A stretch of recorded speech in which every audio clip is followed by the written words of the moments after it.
Starting from the decision to immigrate, to integration into the new country, the required change and actions for a better life will ultimately be driven by the immigrant himself or herself. This is particularly the case if higher-level goals are to be achieved. Have you, as a newcomer, ever considered exploring and exploiting the new environment for entrepreneurial opportunities rather than let the popular narrative and employment trends swallow you up? These are questions you should be asking reflectively and challenging yourself to push forward rather than playing it safe and accepting whatever the system offers. The reality is that immigrants often possess entrepreneurial skills. They have previously utilized them in one form or the other while in their home countries, but they're now scared of getting sidelined if they apply these capabilities in relatively unfamiliar territory. It's high time you changed your perception of things.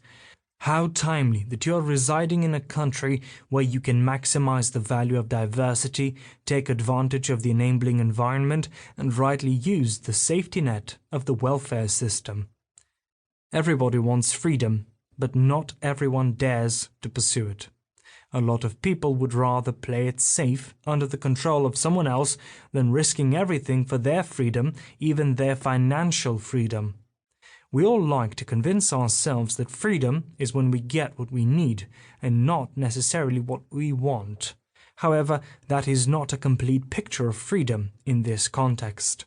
We are financially free when we have enough to get what we need for ourselves and being able to positively influence the world around us. Rick Santorum, a former member of the United States Senate, analyzing the relationship between government and immigrants, said, "In 1923, there were no government benefits for immigrants except one: freedom." Considering the level of freedom in your new country, especially in the West, you, as an immigrant, should be eager to exploit this freedom and not just limit yourself to what the system has to offer you. Truly, these governments want you to prosper because that means prosperity for the nations, which has, or will, become your nation as well. People often feel they are free as long as they feel safe, and they can do jobs or get welfare stipends that bring something to their tables often. They go ahead and sacrifice personal goals for systemic arrangements that cover food, monthly bills, and sometimes lifelong mortgages. Jean-Jacques Rousseau couldn't have put it better when he said, "There is no subordination so perfect as that which keeps the appearance of freedom." You can't hope to gather wealth or attain financial freedom under such circumstances. You could ask self-made millionaires and billionaires out there if their salaries or overdependence on welfare got them where they are. Freedom, in this context, always comes with a price.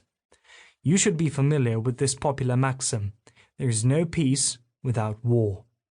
Emphasizing the need for context means taking your chance and getting out of your comfort zone to pursue your life aspirations, self-actualization, and sustainable freedom. Of course, you need to do your due diligence, including feasibility studies, etc. But the battle is mostly in the mind. Do the battle. Win the war. Make the best out of your diversity. Achieve your financial freedom.